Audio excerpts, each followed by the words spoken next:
So super interesting from my group, a concept that came up was idea of cold loneliness and hot loneliness. So did you know that your loneliness has a temperature? But it does, because think about it. Cold loneliness is when you're really wanting to feel isolated and not be around people. And maybe you want to be isolated or you are isolated, but it's like you can't break out in of yourself in order to change that feeling.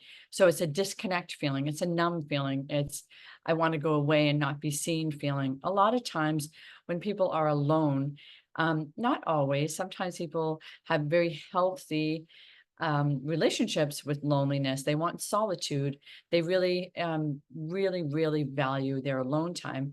But some people feel very isolated, so much so that they can't concentrate. They can't actually do anything productive on their own. They just feel completely numb and separated sort of from society or from community.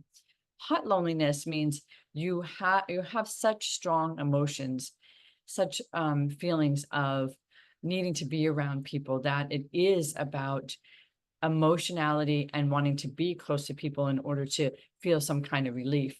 It kind of reminds me of a time when a friend of mine said that they went to the emergency room because they were feeling a lot of heart palpitations. They were feeling a lot of anxiety.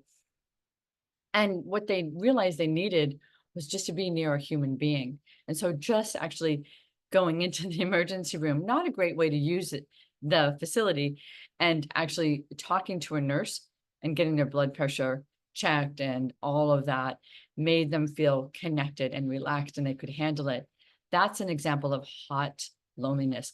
The loneliness was so extreme, it could only really be managed by interacting with somebody.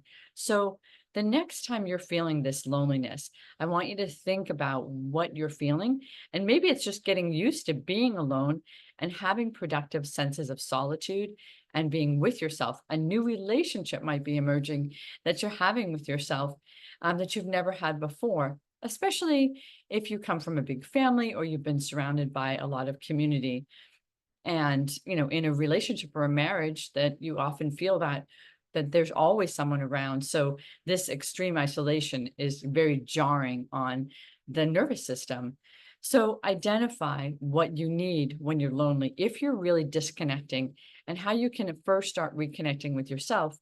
And if you're feeling that hot loneliness, really emotional loneliness, try doing some um, being able to tolerate that feeling, but also have a group of people that know that you might be reaching out when you're having extreme feelings and you just need someone to be with you.